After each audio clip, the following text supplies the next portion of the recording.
आप CSIR net या IIT jam math batches online offline class join कर सकते हैं। वेबसाइट का लिंक डिस्क्रिप्शन में है। अपनी सेल्फ स्टडी और प्रैक्टिस करने के लिए हमारी बुक्स परचेस करें। आप घर बैठे बैठे CSIR नेट IIT जैम की तैयारी हमारे लेटेस्ट रिकॉर्डेड वीडियोस से कर सकते हो। लिंक डिस्क्रिप्शन में मिल जाएगा। Get 40,000 plus question bank of all the universities in India absolutely free. Download DIPS Academy mobile app from Play Store.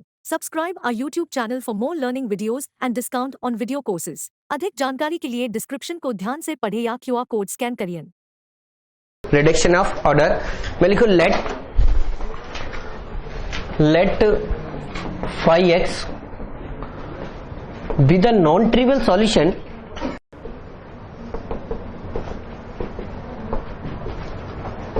let 5x with a non-trivial solution of the differential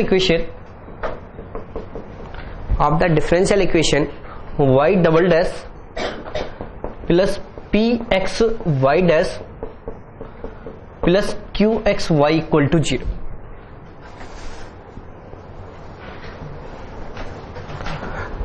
Let 5x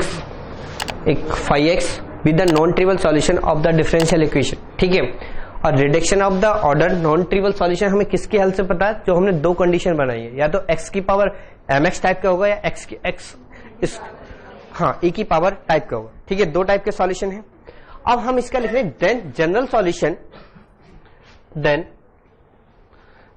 solution of the differential equation is, हमने माना y of x equal to phi of x into ux, phi of x into ux, where ux is any solution, यानी कि जो भी function है ux कोई another solution है। लेकिन प्रॉब्लम क्या है कि अगर ये जनरल सॉल्यूशन है, इसमें तो आर्बिट्ररी कांस्टेंट ही नहीं है, और इसके आर्बिट्ररी कांस्टेंट किसके इक्वल होने चाहिए? Order of the differential equation के। तो हम वो अपने आप मिल जाएंगे जो जब इसे फाइंड करेंगे किसको? u को। तो अगर ये सेकंड ऑर्डर का जनरल सॉल्यूशन है तो ये सेटिस्फाई करेगा। अगर ये y of x equal to 5x और ux इस डिफरेंशियल इक्वेशन का हम जनरल सॉल्यूशन बोल रहे हैं तो सेटिस्फाई करेगा नहीं करेगा इस इक्वेशन को? तो y dash x equal to क्या मिलेगा?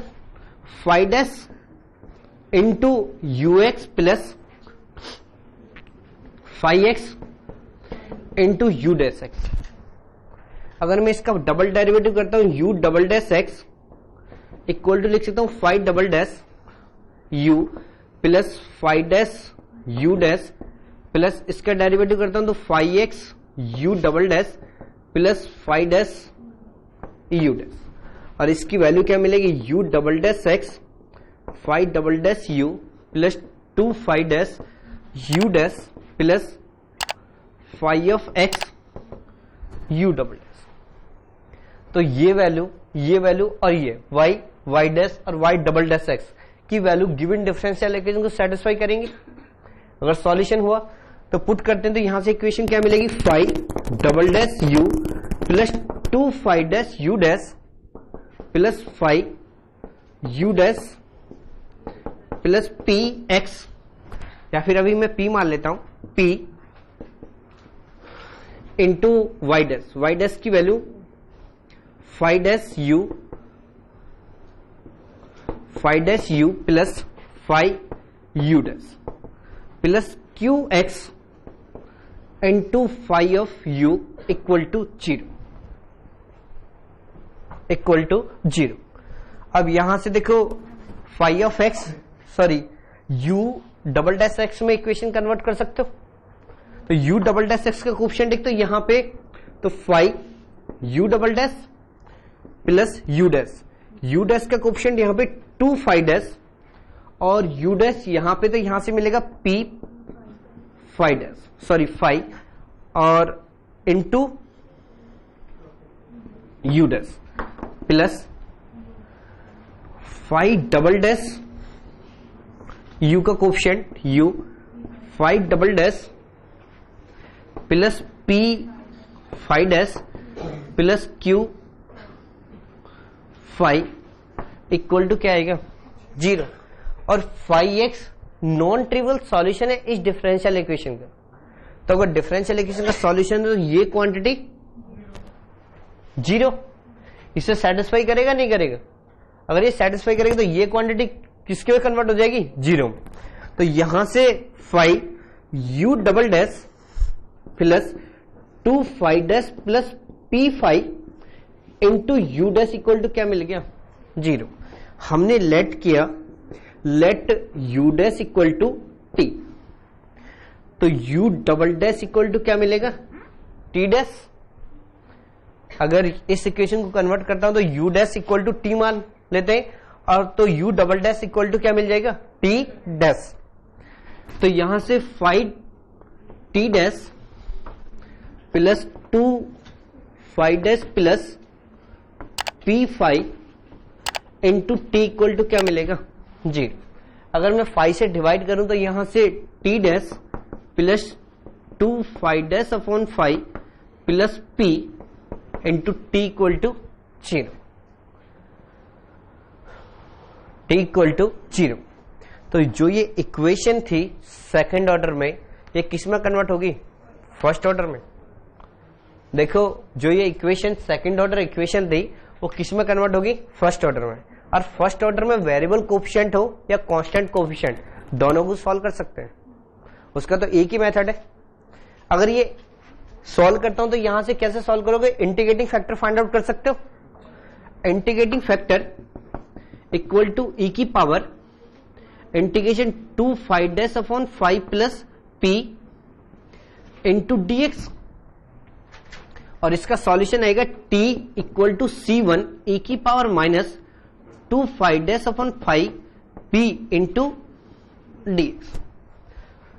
अब देखो ये पार्ट सॉल्व हो सकता, अगर फाई ऑफ x को u मान लूं, फाई ऑफ x को u मान लूं, तो यहां से इसका डेरिवेटिव ऊपर गिवन है या नहीं है? तो इसे लिख सकता हूं log फाई, और इसे log फाई की पावर -2 लिख सकता हूं। तो इसे डायरेक्ट लिख दूं t इक्वल टू, या t की वैल्यू हमें क्या गिवन है? u dash. तो u dash equal to c1 1 upon phi of x का whole square, 1 upon phi of x का होल स्क्वायर इंटू e की power minus integration px into dx, px into dx। अब u dash का with respect to x integration कर सकते हो। अगर integration करते हो तो u of x equal to c1 1 upon integration 5x whole square into E की power px into dx into क्या आएगा?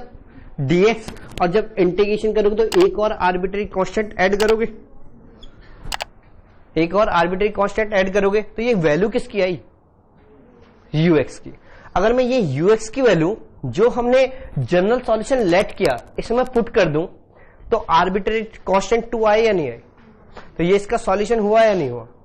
तो मैं पुट कर सकता हूं y of x equal to phi of x bracket में c1 integration 1 upon phi of x whole square e की power minus px into dx plus c2।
Just watching videos won't help. You need to practice your learning by solving questions. Get the latest practice books from DIPS.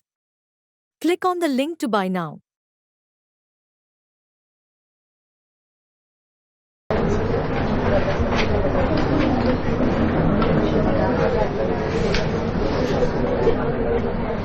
ये note किया?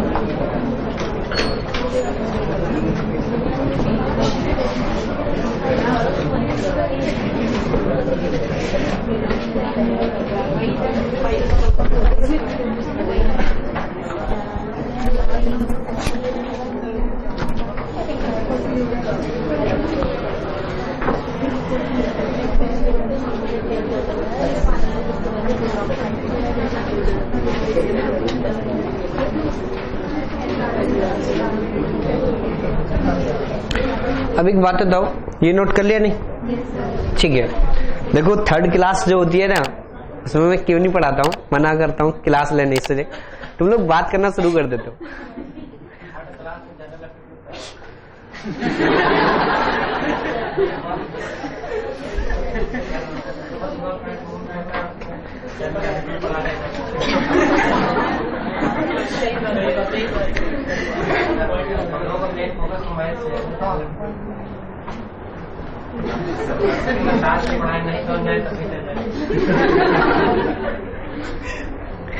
चलो नहीं बोलता, पढ़ लेते।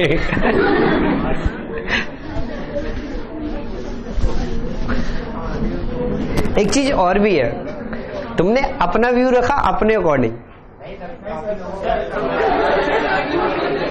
क्या कितने मेजोरिटी में कितने लोग हैं? 50% नहीं हुए।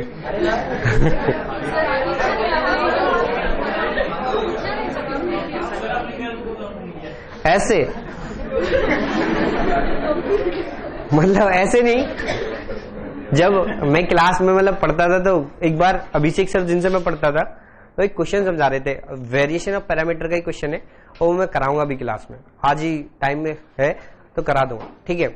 तो वेरिएशन ऑफ पैरामीटर में जब मैं क्वेश्चन सॉल्व कर रहे थे, जैसे तुम लोग दो दो हाथ उठा रहे ना, तो ऐसे ही जैसे मैं लेट आता था हमेशा, तो लेट ही आया था, आके पीछे बैठा ही था क्योंकि लास्ट बेंच पे हमेशा सीट मिलती थी, लेट आता था 45 मिनट, तो वहां पे बैठ लेट आना मेरी मजबूरी थी, ऐसा नहीं कि मैं जान के आता था। मेरी एमएससी की क्लास 1:45 पे छूटती थी और यहाँ 2 बजे से क्लास होती थी, तो 15 मिनट का ही गैप होता था, इसलिए मैं लेट आता था। तो आने के बाद मैं पीछे गया, जाने के बाद वो सर 15 मिनट से डिस्कस कर रहे थे, 15 मिनट से डिस्कस कर रहे थे, तो करते वक्त वो कुछ समझाना चाह रहे थे। अब आने के बाद में एक साथ तो रिलैक्स कोई भी नहीं होता ना क्लास में, आने के बाद में 15 मिनट तो ये लग जाती है पढ़ा क्या रहे सर लेट आने के बाद। तो सर कुछ पढ़ा रहे थे, तो सर ने पूछा कि अगर कोई भी एक्सप्लेन कर दे तो बोल दो। तो मेरे साथ में जो मेरे दोस्त थे वो दोनों साइड में बैठे हुए थे इत्तेफाक से, एक ने ये हाथ ऊपर कर दिया और एक ने ये और दोनों हाथ ऊपर करने के बाद में बोलते, सर बोलते कि चलो ठीक है तुम बताना चाहते तो आ जाओ तो जैसे तुम में आदत होती है ना कि पीछे मुड़ के देखना, कल जैसे मैंने पूछा था कि किसकी फर्स्ट रैंक है, तो पीछे से दिख भी नहीं रहा था, पीछे से जरूर देख रहे थे ऐसे तो ऐसे देख रहे थे। देखने के बाद मैं पीछे से उठा नहीं, मतलब मैं अपने दोस्तों से बोले पागल हो गया, ऐसे थोड़ी ना कुछ भी। तो सर बोले आओ ना आओ, तो आगे जैसे यहाँ पे खड़ा हुआ तो उन्होंने मुझे मार कर दिया। फर्स्ट डे मतलब फर्स्ट टाइम यहाँ पे खड़ा हुआ, तो खड़े होने के बाद जैसे उन्होंने मार कर दिया, तो मार कर पकड़ते ही हाथ से छूट गया, पूरी क्लास हंस पड़ी। मार कर एक ने कमेंट किया कि मार कर तो पकड़ा नहीं जा रहा, क्वेश्चन क्या समझाएगा। अब मैं बोला सर से, सर मुझे बस ये बताओ कि कराना क्या है क्वेश्चन में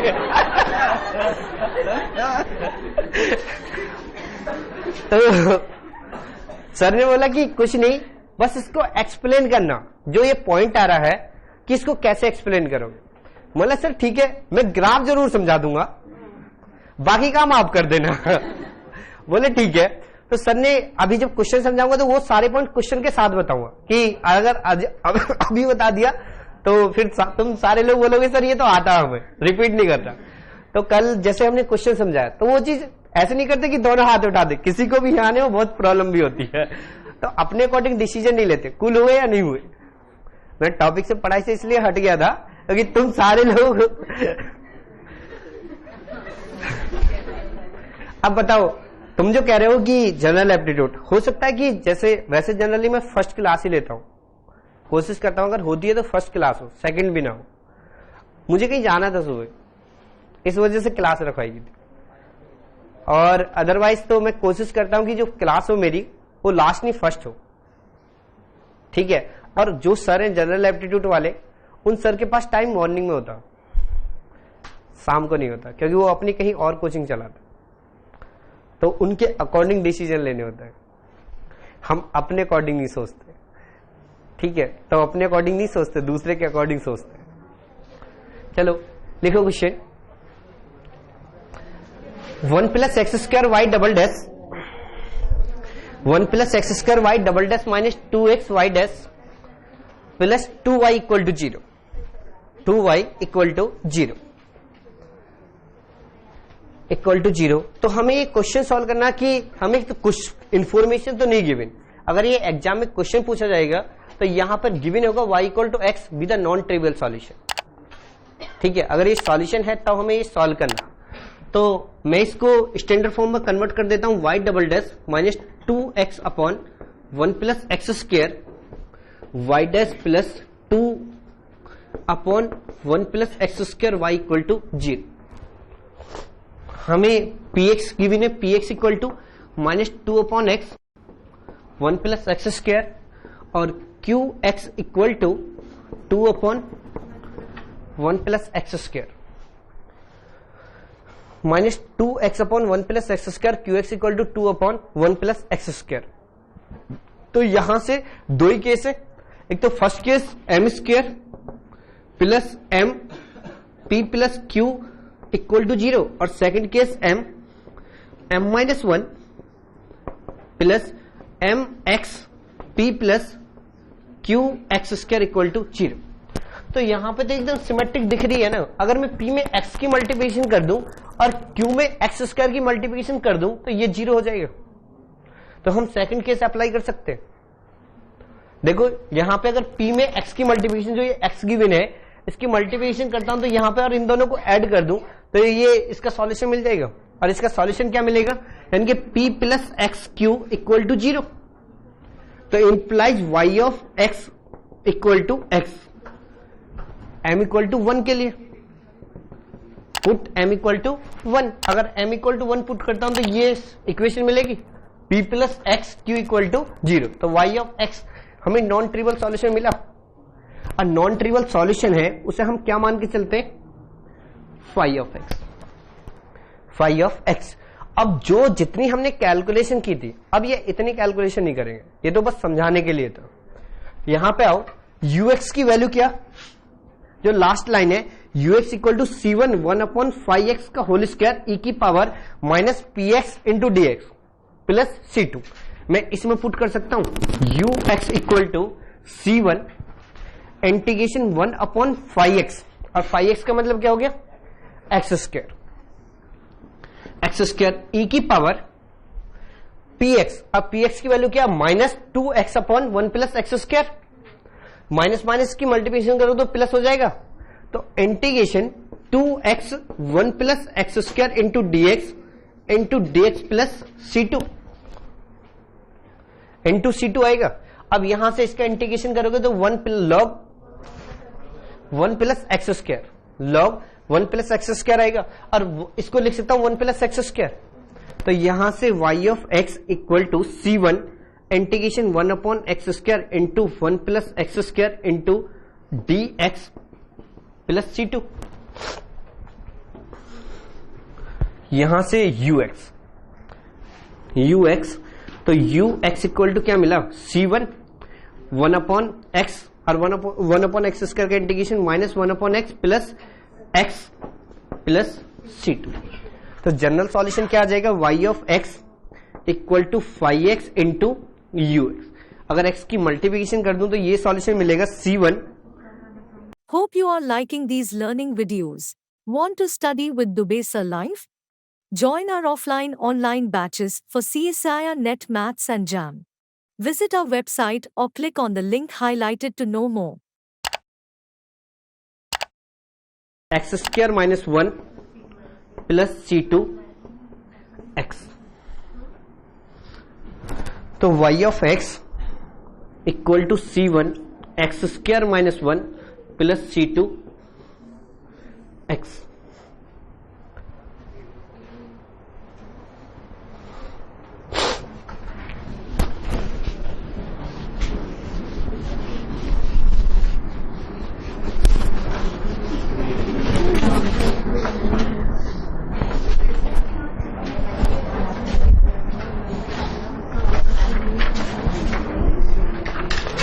अब देखो क्वेश्चन चेंज नहीं कर रहा हूं, क्वेश्चन यही है जो ये क्वेश्चन गिवन था, ये क्वेश्चन है और इसके सॉल्यूशन चेंज कर, सॉरी ऑप्शन चेंज कर। ऐसे सॉल्यूशन पे जो भी हम ऑब्जर्वेशन करते हैं उसकी बात कर रहे हैं।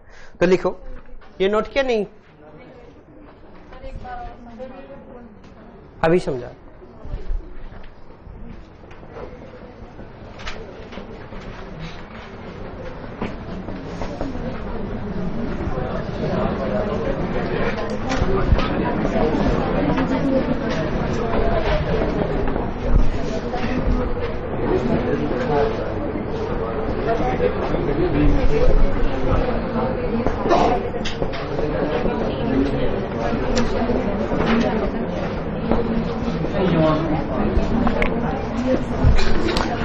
लिख लो, unique solution for all A B belongs to R square such that y of 0 equal to a और y dash 0 equal to b.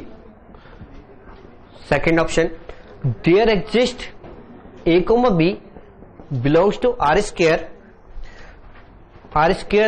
such that differential equation has unique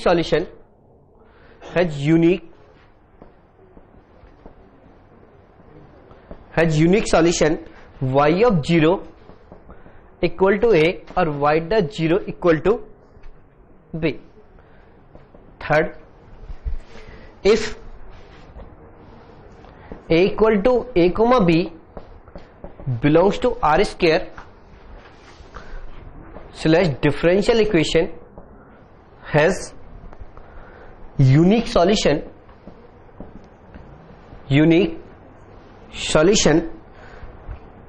and y of 0 equal to 0 and y dash 0 equal to b, then cardinality of a is finite. Fourth option, none of these.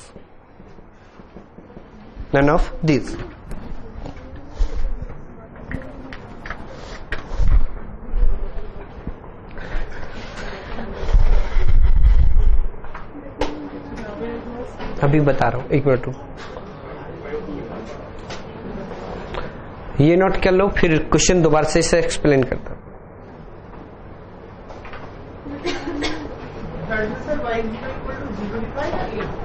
Zero या फिर यहां पे a मान लेता हूं, नहीं 0 कर देता हूं, कोई प्रॉब्लम, फिक्स कर दिया कांस्टेंट 0, ताकि उसके अकॉर्डिंग दो केसेस सोच सकते हैं।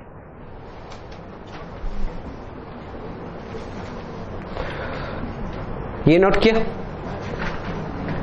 अब देखो, जो हमारे पास सेकंड ऑर्डर डिफरेंशियल इक्वेशन है उससे मैंने P और Q फाइंड आउट किए।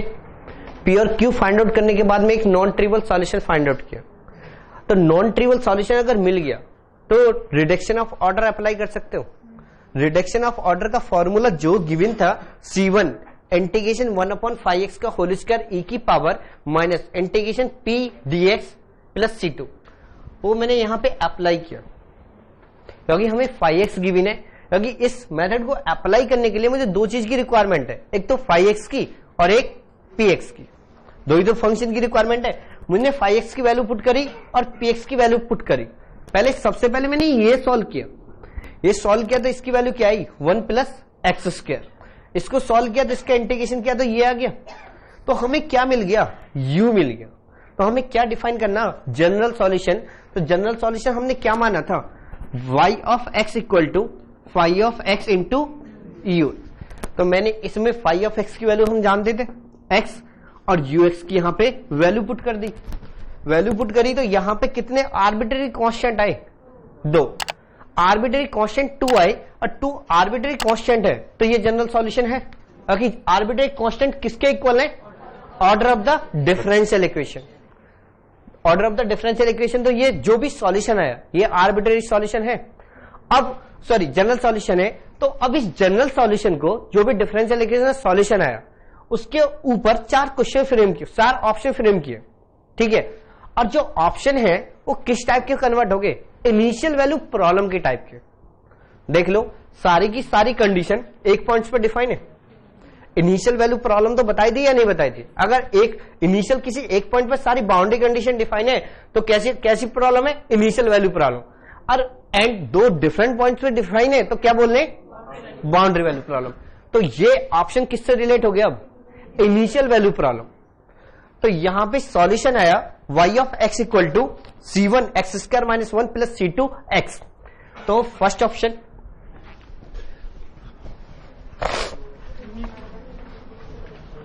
फर्स्ट ऑप्शन में क्या गिवन है, यूनिक सॉल्यूशन।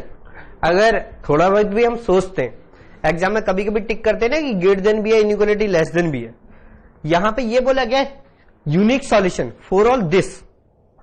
अगर यूनिक सॉल्यूशन बोला गया तो देयर एग्जिस्ट यूनिक सॉल्यूशन, तो ऑप्शन हमेशा ट्रू होगा। यानी कि अगर तुम गैस भी कर रहे हो, ऑप्शन नहीं मान रहे हो, तो चेक नहीं कर रहे हो, तो अगर फर्स्ट ऑप्शन टिक कर रहे हो तो सेकंड तो तुम्हें टिक करके आना ही चाहिए। अगर तुम्हारे पास चेक कर, तुमसे क्वेश्चन सॉल्व नहीं हो रहा तो हम ऑप्शन भी रीड कर रहे हो तो ऑप्शन में सिमेट्रिक मिल रही है। लास्ट ईयर के पेपर देख लो, उनमें कुछ क्वेश्चंस ऐसे ही पूछे गए कि हमें पता है कि फर्स्ट ऑप्शन टिक करें तो सेकंड तो होगा ही होगा, ठीक है। तो पहले चेक करते हैं कि unique solution for all A B belongs to R such that y of 0 equal to A और y dash 0 equal to B. हमारे पास सॉल्यूशन है y of x equal to c1 x square minus 1 plus c2 x। अब तो solve करने की कोई requirement नहीं है, डायरेक्ट यूज कर सकते क्वेश्चन को, सॉल्यूशन को। तो यहां पे फर्स्ट ऑप्शन है y of 0 equal to a, y of 0 equal to a, इसका मतलब क्या हो गया, c1 equal to minus a।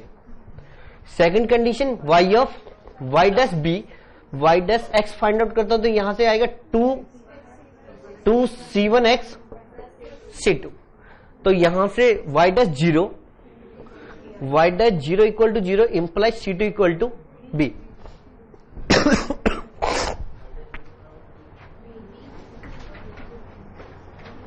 b तो c2 इक्वल टू क्या मिल गया, b। तो जो सॉल्यूशन आएगा y of x equal to a x square minus 1 plus b minus, कुछ ये इस टाइप का आएगा। अब अगर ये सॉल्यूशन है तो अगर ये y ऑफ a और y ऑफ b कोई भी r से कोई भी नंबर गिवन कर दे, फिक्स कर दे, तो ये सॉल्यूशन मिलेगा नहीं मिलेगा। अगर कोई भी कांस्टेंट गिवन करेंगे तो ऑलवेज ये कैसा सॉल्यूशन होगा, यूनिक, क्योंकि c1 और c2 दोनों आर्बिट्ररी कांस्टेंट मिल रहे हैं हमें। तो ये सॉल्यूशन कैसा है, यूनिक। अगर ये यूनिक है तो अगर ये फर्स्ट ऑप्शन ट्रू हो गया तो सेकंड तो ऑलवेज ट्रू, क्योंकि उसमें देयर एग्जिस्ट की बात हो रही है। यूनिक ही सॉल्यूशन है तो यूनिक एग्जिस्ट तो कर रहा, समझ में आया नहीं है। अब थर्ड ऑप्शन की बात, थर्ड ऑप्शन में रीड करना शुरू करो। इसका मीनिंग यहां से और यहां तक जब तुमसे कुछ पूछ रहा, फॉल्स क्यों है, ए और बी, वैसे यहां से ए तो फिक्स कर दिया ना, 0 होगा।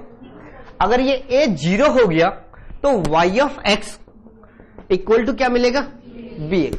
तो जो सेट हम डिफाइन कर रहे हैं ना, वो सेट की कार्डिनलिटिक सेट के बारे में चॉइस पूछ रहे हैं, तो वो किस पे कंडीशन पूछ रहे हैं, b पे। तो जो ए सेट होगा वो 0,b टाइप का होगा। 0,b बिलोंग किस में करेगा, आर स्क्वायर में। तो b की कितनी चॉइस है, फाइनाइट या इनफाइनाइट, इनफाइनाइट। तो ए की कार्डिनलिटी कितनी पॉसिबल है, इनफाइनाइट। समझ आया नहीं है। तो इन सब चीज का मीनिंग होता, तो ध्यान रखना एग्जाम में ऐसी मिस्टेक नहीं करके आना। समझ में आया नहीं आया?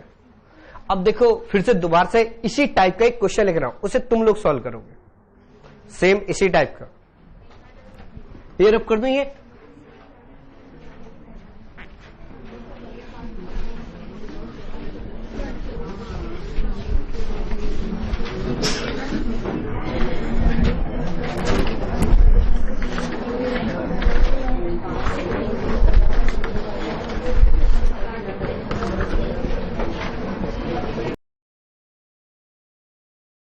आप CSIR नेट या IIT jam math batches online offline class join कर सकते हैं। वेबसाइट का लिंक डिस्क्रिप्शन में है। अपनी सेल्फ स्टडी और प्रैक्टिस करने के लिए हमारी बुक्स परचेस करें। आप घर बैठे बैठे CSIR नेट IIT जैम की तैयारी हमारे लेटेस्ट रिकॉर्डेड वीडियोस से कर सकते हो। लिंक डिस्क्रिप्शन में मिल जाएगा। Get 40,000 plus question bank of all the universities in India absolutely free. Download DIPS Academy mobile app from Play Store. Subscribe our YouTube channel for more learning videos and discount on video courses. अधिक जानकारी के लिए description को ध्यान से पढ़ें या QR code scan करिए।